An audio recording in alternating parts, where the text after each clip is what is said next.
En lep pozdrav z Konjskega vrha. Običajno začne srečanje Jana, ampak sva rekla, tokrat bo malce drugače, ker Jana prihaja k meni v goste in na nek način tudi vi prihajate v goste sem na Konjski vrh. Čeprav Jana vodi pogovor, predlaga smer pogovora, torej tokrat dobrodošli najprej z moje strani. Dobrodošli tudi z moje strani. Na današnji dan, ko zaključujemo naše 3-dnevno romanje v naših krajih, tako da mi smo pa poromali zopet k tebi na Konjski vrh. Lahko pišeš ta romanje, ker nekateri so spremljali izven območja. Lahko vpišem in lahko jih povabim. Ja. Zdaj za leto ste sicer prepozni, danes je zadnji romarski dan, ampak naslednje leto, pa tudi skozi vse leto, naše romarske postojanke čakajo. Namreč v naših krajih je že od nekdaj navada, da se okoli 15. avgusta Marijinega vnebovzetja poroma po naši romarski triadi. Z romanji začnemo na Sladki gori, nadaljujemo na Tinsko in zaključimo pri Svetem Roku v Šmarju. In midva gremo mogoče na prvo postajo romanja Sladko goro, ki je pa tudi tebi blizu. Ja, na Sladki gori sem bil približno leto dni in me je zelo presenetil način romarja, ki je na Sladki gori. Namreč to romanje pravzaprav odraža, da smo mi ljudje res mali kozmos, ki odseva veliki kozmos. Kot so rekli že stari Grki, makrokozmos v mikrokozmosu. Torej, kar se dogaja v vesolju, se dogaja dejansko tudi v človeku. Vsak človek je kot eno malo vesolje in lahko bi rekli, da veliko vesolje roma. Ne? Če pogledamo recimo galaksije, če pogledamo samo našo rimsko cesto, ne? Je spiralno in vse se vrti, vse pleše okoli središča.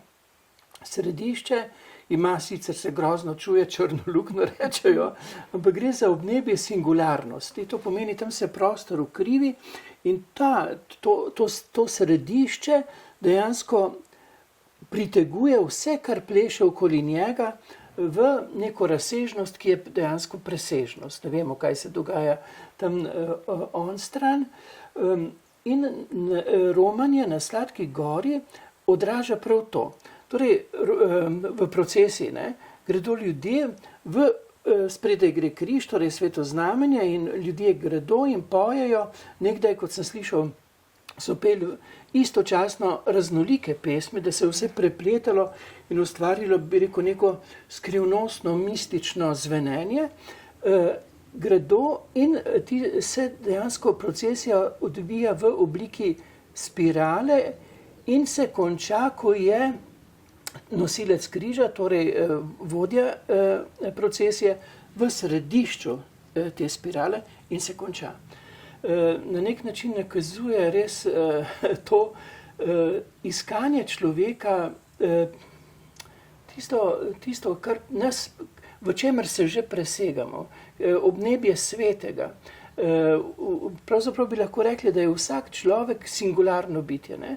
Torej, da imamo v središču svoje osebnosti točko presežnosti.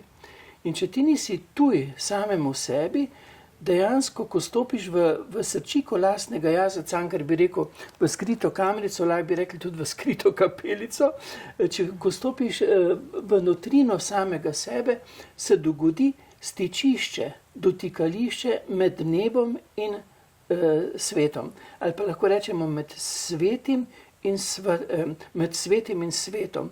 In vemo, kjerkoli srečamo človeka na tem svetu, išče v globini samega sebe to duhovno umiritev, duhovno potešitev, seveda v navezanosti z Bogom, kakorkoli si ga že kdo predstavlja. Ne? Če pomislimo na raznolike religije na tem svetu. Tako da bi sam rekel, da je temeljno romanje človeka iz površnosti k samemu sebi, v notrino lastnega jaza. Ne? In to je bilo tudi povabilo, kot smo že rekla, v Delfih človek spoznaj samega sebe. To je pisal na pročelju Apolonovega svetišča, ki je predstavljal zunanjo strukturo, zunanjo podobo človeka. Ko so pa ljudje stopili v notrino svetišča, so prebrali in spoznal bo svet in Boga. Ne. Tudi apostol Pavel pravi, da smo templji Svetega Duha. To je dejansko, da nas ta notrina priteguje, da v tej notrini iščemo tisto, bi rekel, duhovno okusno. Tisto, kar, kot bi rekel Jezus, odžeja, poteši, te ukrepi, ti da moči, kar je sveto in v srčiki tebe samega svetli tvoje misli in svetli tvoje počutje. Ne. To je zame tisto temeljno in osnovno romanje, na katero se samo pravim vsak dan vsaj nekajkrat. Ne. Zakaj? Da se umirim, da doživim duhovno potešitev in da v tisti duhovni spokojnosti dejansko se misel uskladi z, bi rekel, Indijanci bi rekli, velikim duhom sveta, ne? S to globalno povezanostjo v miru. Torej, ta romanja so zelo, zelo pomenljiva. Ne? Pa recimo včasih, ko imajo procesije, ne, okrog cerkve, ne, začne se ljudi čakajo zunaj, duhovni gre po najsvetejše in potem se odvija procesija okoli cerkve in potem vsi stopijo v notrino svetega svetišča. Ne. Človek je simbolno bitje, je obredno bitje in na toliko načinov kaže, recimo, kako je, če pomislim na sebe, na mojo pot, ne, je tudi pot v smeri presežnosti, ne, v smeri svetega in moram reči, da mi je vsako leto lepše živeti, ne bom rekel lažje, ampak lepše, bolj polno, bolj potešeno, bolj umirjeno, kakor da se bližam tistemu velikemu cilju, da ga že čutim, da ga zaznavam in vem, da je v sprostitvi in uresničitvi vsega tistega, kar je sedaj zapisal v meni kot hotenje, po tisti dokončni polnosti, ki je v enosti, ki si jo težko predstavljamo. Nekaj nam jo predstavlja ta izraz Sveta Trojica, ne? 3 osebe v nenehnem dogajanju, v nehni igrivosti. Ampak ne, govorimo Oče, Sin, Sveti Duh, to so pač taki izrazi, ampak ne, božansko je pa ljubezen. Torej, romamo k popolnemu udejanjenju igrivosti v medsebojni ljubezni, v ljubezni. To bo tista dokončna umiritev. Zdaj pa že romamo, ker jo želimo zaznati, ker želimo že okušati. Romamo na različne načine, ne? Tudi peš romamo iz kraja v kraj. Ne? In zakaj? Zato, da opravimo pot k svetemu cilju. Ravno to sem te mislila vprašati. Romanje je tisto, ko se odpraviš lepo po poti, počasi, moraš si vzeti čas. Moraš premagati tudi napor. Zakaj je tako pomembno, da gremo počasi, da ne zbiramo bližnjic? Naši predniki so romali, pri nas se je hodilo peš iz Sladke gore na Tinsko, pa potem v Šmarje, pa iz Šmarje se je pospelo k Svetemu Roku. Sedaj velikokrat te poti odpravimo z avtom, ampak namen pešhoje je bil verjetno tudi globji. Ja, to je res tisto, ne, ko ti greš, ko hodiš, se marsikaj samo po sebi razreši. Ti greš z namenom, da dosežeš sveto, ampak dejansko se že na tej poti svetli. Ti na to pot stopiš takšen, kot si, po svoje obremenjen, utrujen, z nerešenimi vprašanji, ki si jih mogoče hotel na silo reševati, ne, pa ni šlo.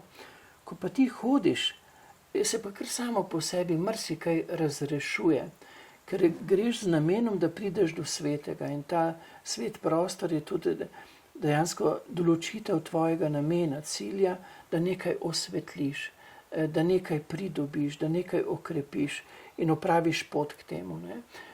Tudi sami vemo, lahko imamo zmrznjeno hrano, ne, ki jo nekje kupiš, ali pa hrano pripravljaš. Ne. Če ti hrano pripravljaš, je tisti zaključek, ne, tista jed, ima popolnoma drugačno kvaliteto, kot če odmrzneš in nimaš dobenega odnosa, še posebej, če si na začetku obeda ne privoščiš trenutka uskladitve z tem, kar ti je dano za preživetje, oziroma z vsem stvarstvom. Ne. Tako da pot je, kot je rekel Nejc Zaplotnik, ne, pot je pomembna, ne? Pot je pomembna. Kaj ti pot dejansko nas vodi k cilju in pogosto nas vodi k tistim ciljem, ki dejansko niso ujeti samo v znamenje, v meje časa in prostora. Ne? In mi smo res neka skrivnostna bitja. Ob vsem, kar vemo drug ob drugem, smo vendarle nekaj božanskega. Ne? Iz svetega išli v izkustvo spoznanja dobrega in hudega skozi ta čas in prostor, zato da zopet doživimo na koncu tisto metamorfozo, ki je prebuditev v razsežnost, ki je presežnost. In to se mi zdi tako polno. Meni je še posebej to blizu, zato ker sem že imel izkustvo umiranja, odhajanja in vem, kako tudi v tem procesu je zelo zanimivo. Na začetku neka stiska, strah, ne strah, želja po prisotnosti, da ne bi bil sam, da bi bil nekdo s teboj, da bi te mogoče držal za roko. Potem pa se ta prehod, ta metamorfoza prebudi v vedno lepše počutje, ne? Tako da bi na koncu že kar zdrknil preko, sami ni bilo še dano. Še imaš za opraviti nekaj stvari na tem svetu? Ja, tu smo vsi poklicani, vsak je v poslanstvu, ne? In je zato zelo pomenljivo, da najprej priromaš k samemu sebi, kajti tam se prepoznaš tudi v poslanstvu in v stiku z svetim dobiš spodbudo, moč in oporo, zato, da to poslanstvo lažje upravljaš. Ne? Zato so se ljudje vedno znova umikali iz vsakodnevnega vrveža, vsakodnevnega dogajanja v obnebje svetega. Da so se ukrepili, da so prišli, kot rečemo, nazaj k sebi, ne? K svoji izvirnosti, k svojemu poslanstvu, in da so potem seveda to poslanstvo za to notranjo prebujenostjo duha lažje upravljali v skladnosti tega, kar je naša pot, kar moramo narediti na tej poti. In tako sva priromala do konca današnjega pogovora in lahko se samo posloviva od vas z srečno in priromajte kdaj k nam v Šmarje. Srečno.